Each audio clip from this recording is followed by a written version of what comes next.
보는 주요 말씀 가운데 하나입니다. 저도 어제 역시 이 앞에 현수막을 달면서 곰곰이 한번 생각을 해보았습니다. 여러분 현수막을 보시면 무슨 글씨가 써져 있습니까? 보라 새것이 되었도다라고 하는 이 현수막입니다. 그리고 그 밑에 고린도후서 5장 17절 말씀의 이 현수막을 보면서 정말로 내가 새것이 되었는가라는 말씀 생각을 한번 해보았습니다. 우리 교회에도 달력이 새로 나와서 어제 달력을 새로 변경을 했습니다. 여러분들도 아마 집에서 다 달력을 새롭게 변경을 했을 것입니다. 달력을 새롭게 이렇게 걸면서 그런 마음이 들었습니다. 새로운 해가 되었는데 달력이 바뀌었나 내 자신이 바뀌었나를 한번 생각해 보게 되었습니다. 어제는 제가 웬만해서는 잘 세차를 하지 않고 그냥 교회에서 호스를 이용해서 그냥 세차를 하거나 웬만해서는 그냥 이렇게 물티슈로 닦는데 어제는 세차장에 가서 세차를 한번 해보았습니다. 물론 돈은 조금 들었지만 그런데 굉장히 깨끗해졌습니다. 근데 과연 이 깨끗함이, 이 새로움이 얼마나 갈까에 대한 생각을 해보았습니다. 여러분들은 2022년도 새해 신년 감사 주일이라고 하는 이 주일날 하나님 앞에 나와서 예배를 드리고 있습니다. 과연 1년 52주를 여러분들이 보낼 건데 여러분들은 이 1년 52주를 어떤 마음으로 예배를 드릴 것인가? 사도 바울은 거기에 대해서 본문 4장 16절에 이렇게 기록하고 있습니다. 그러므로 우리가 낙심하지 아니하노니 우리의 겉사람은 낡아지나 우리의 속사람은 날로 새로워지도다. 저는 이 말씀을 볼 때마다 깜짝깜짝 놀랄 때가 있습니다. 아니 반대로 쓴 거 아닌가? 겉사람은 낡아진다는 것은 당연한 이치고 나이가 들면 들수록 겉사람은 늙어지는 건 당연한 것인데 우리의 속사람은 날로 새로워진다는 게 과연 맞는가? 어떻습니까? 여러분들은 2022년도를 시작했는데 새로워지셨습니까? 앞에 있는 현수막처럼 보라 새것이 되었다라고 하였는데 정말로 새로운 삶이 된 것 같습니까? 아니면 숫자 하나만 달라진 것 같습니까? 본문은 우리에게 이렇게 얘기하고 있습니다. 너희의 속사람이 날로 새로워져야 된다라고 명령하고 있습니다. 그 이유는 15절 말씀에 나와 있습니다. 18절 말씀에 나와 있습니다. 우리가 주목하는 것은 보이는 것이 아니요 보이지 않는 것이니 보이는 것은 잠깐이요 보이지 않는 것은 영원합니다.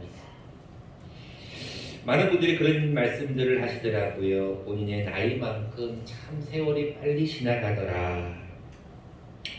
나이가 어렸을 때는 왜 이렇게 시간이 안 가나 했는데 60이 되고 70이 되니까 왜 이렇게 시간이 빨리 가는지라는 고백을 해요. 마찬가지입니다. 사람은 다 시간이 빨리 갈 수밖에 없는 그러한 연세를 다 지치게 되어 있습니다. 근데 거기서 우리가 한 가지 기억해야 될 것은 여러분들도 그 짧은 인생이 언젠가는 맞춰질 때가 있다는 것을 우리에게 다시 한번 말씀합니다. 1절입니다. 만일 땅에 있는 우리의 장막집이 무너지면 하나님께서 지으신 집 곧 손으로 지은 것이 아니요 하늘에 있는 영원한 집이 우리에게 있는 줄 안다. 여러분 세월이 빨리 지나가는 게 당연한 것이고 세월이 빨리 지나가는 게 감사한 일입니다. 이유는 여러분들이 이제 곧 영원한 집, 하늘에 있는 영원한 집으로 갈 날이 그만큼 가까웠다는 증거이기 때문에 그렇습니다. 우리가 젊었을 때는 무엇인가 계획할 때는 이것을 해야 된다라고 생각을 하지만 이제 어느 정도 연세가 드시면 우리의 인생이 내 마음대로 되지 않는다는 것을 하나님 앞에 고백하게 됩니다. 그리고 이제 곧 내가 이 땅에서의 짧은 인생은 잠깐이라는 것, 안개와 같다는 것을 스스로 고백하게 돼요. 이제는 우리가 해야 될 것은 무엇인가? 이 땅에 소망을 두는 것이 아니라 저 하늘나라에 소망을 두고 살아야 한다는 것입니다. 그것을 성령님께서 보증으로 주고 있습니다. 5절입니다. 곧 이것을 우리에게 이루게 하시고 보증으로 성령을 우리에게 주신 이는 하나님이시다. 결국은 우리가 이 땅에서의 삶은 잠깐이라는 걸 기억하시고 정말로 저 하늘나라의 소망을 두고 살아야 한다는 것이, 사도 바울은 그래서 이런 고백을 합니다. 내가 주를 기쁘시게 하기를 힘써야 한다. 9절 말씀입니다. 그런즉 우리는 몸으로 있든지 떠나든지 주를 기쁘시게 하는 자가 되기를 힘써야 된다. 여러분들이 이 땅에서의 짧은 인생을 마치고 이제 저 하늘나라로 가게 되었을 때 우리가 하나님 앞에 꼭 기억할 것은 심판대 앞에 선다는 것을 기억하여서 늘 우리의 삶에서 주님을 기쁘시게 하는 삶, 이 땅에 있든지 떠나든지 여러분들이 주님을 기쁘시게 하는 삶을 살아야 된다라고 얘기합니다. 그러면서 사도 바울은 이제 심판대 앞에 서게 될 그 두려움을 알기에 한 가지를 권면하고 있습니다. 그 권면의 내용이 11절에 나옵니다. 우리는 주의 두려우심을 알므로 사람들을 권면하거니와. 자, 사도 바울은 무엇을 권면하고 있는가? 시간 관계상 한 가지를 권면하고 있어요. 그것이 바로 20절 말씀입니다. 그러므로 우리가 그리스도를 대신하여 사신이 되어 하나님이 우리를 통하여 너희를 권면하시는 것 같이 그리스도를 대신하여 간청하노니 너희는 하나님과 화목하라 라고 얘기해요. 사도 바울은 우리에게 새해를 맞이하여서 한 가지 꼭 권면하고 있는 것이 무엇인가? 하나님과 화목하라 라는 것입니다. 여러분, 하나님과 화목하는 삶이 그리스도께서 우리를 대신하여 주시는 하나님의 권면임을 여러분들 기억해야 돼요. 어떻습니까? 여러분, 그런 의미에서 하나님과 좀 화목하십니까? 하나님과 관계가 좀 좋으십니까? 아니면 그냥 그저 그렇습니까? 아니면 좀 관계가 아주 껄끄럽습니까? 분명히 사도 바울은 17절에 이렇게 말씀하고 있습니다. 누구든지 그리스도 안에 있으면 새로운 피조물이 된다. 여러분들이 아무리 죄를 지었고 아무리 2021년도에 하나님 앞에 잘못을 하였을지라도 새로운 해를 주시면서 누구든지 그리스도 안에 있으면 새로운 피조물이 된다라고 선포를 하십니다. 이전 것은 지나갔다는 거예요. 아까 여러분 교동을 읽으셨죠? 이사야 말씀처럼 옛적 일을 생각하지 말라는 거예요. 왜? 여러분들은 이제 새로운 삶을 살 수 있는 그런 기회를 다시 한번 우리에게 주셨다는 거예요. 혹자는 그렇게 얘기하더라고요. 12월 31일과 1월 1일의 차이가 무엇인가? 그냥 금요일과 토요일 아닌가? 그것이 뭐가 그렇게 대단하다고 새해를 알리는 종을 울리고 새해를 맞는 해를 보려고 그렇게 애를 쓰는가? 물론 그 말도 어느 정도 일리는 있습니다. 그러나 한 가지 우리에게 주시는 것은 새로운 해를 주시는 것은 또 새로운 달을 주시는 것은 새로운 날을 주시는 것은 하나님의 은혜라는 것을 여러분 기억하셔야 됩니다. 여러분들이 내일이라고 하는 날을 여러분들이 당연히 있다고 생각하지 마십시오. 내일이라는 날이 당연히 있을 수가 없습니다. 여러분, 오늘도 여러분들 예배 참여하신 분도 계시지만 예배를 참여하지 못하는 분도 계십니다. 매주 52주라고 해서 다 예배를 참여할 수 있다고 생각하지 마십시오. 하나님 앞에서 우리는 매일 매일이 매주 매주가 매달 매달이 하나님 앞에서 하나님의 은혜로 산다는 것을 고백해야 됩니다. 그래서 우리는 날마다 새로운 삶을 살 수가 있다는 것을 말씀하는데, 새로운 삶을 산다는 것은 그리스도를 닮아간다는 삶과도 같은 말입니다. 여러분들, 그리스도를 닮아가는 그 삶이 곧 새로운 삶을 사는 것과 마찬가지인데, 오늘은 그리스도를 닮아가기 위해서 어떻게 하면 좋을지 짧게 두 가지를 나누려고 합니다. 첫 번째입니다. 그리스도를 닮아가기 위해서 여러분들은 늘 내게 주신 직분을 잘 기억하셔야 돼요. 그 직분이 무슨 직분이냐면 하나님과 우리와 화목하게 하는 직분을 감당해야 된다는 거예요.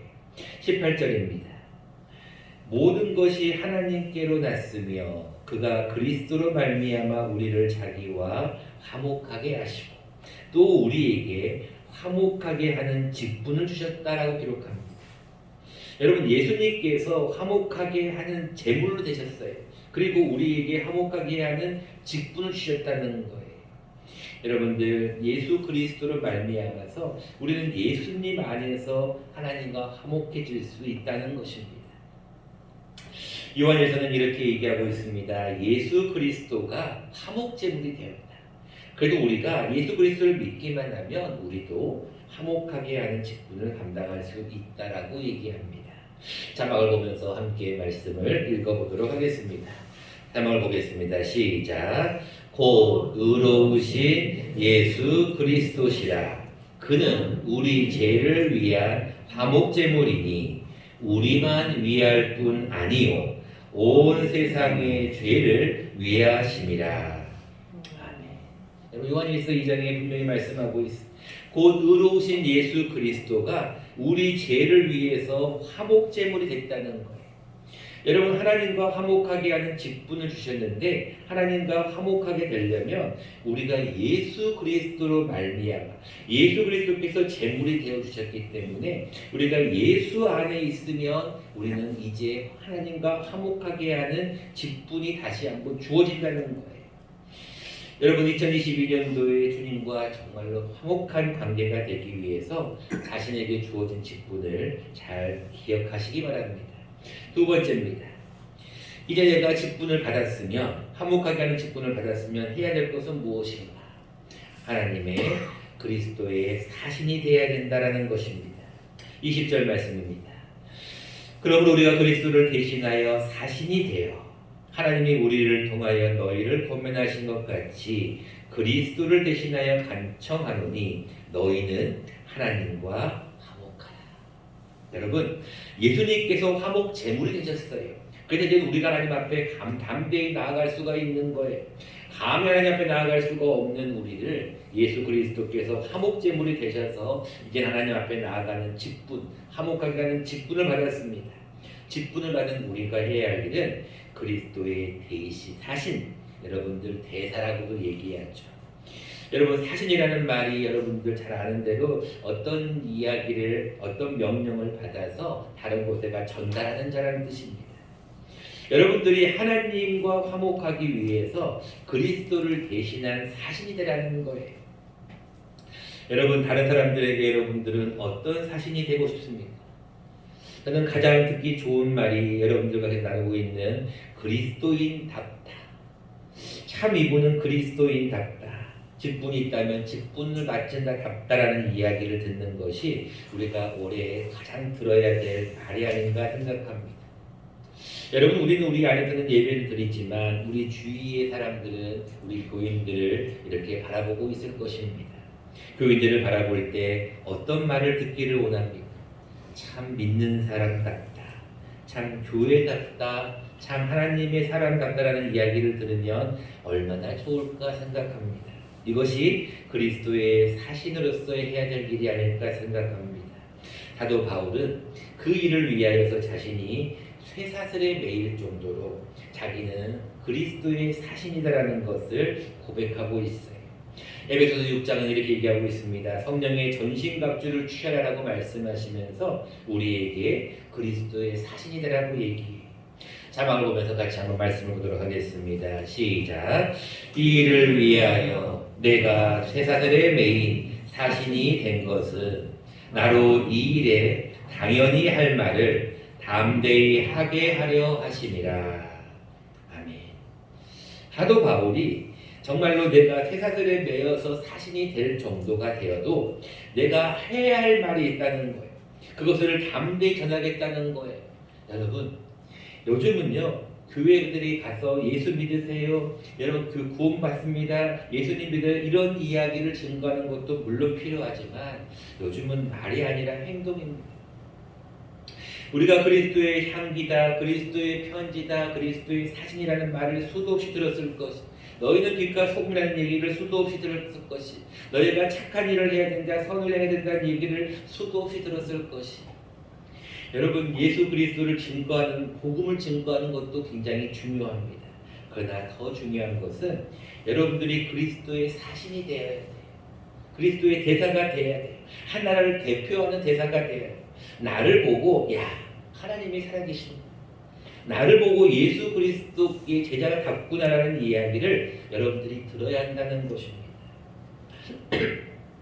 여러분 이를 위하여서 2022년도에는 좀 더 주님을 더 닮아가는 여러분들의 삶이 되시기를 간절히 축원합니다.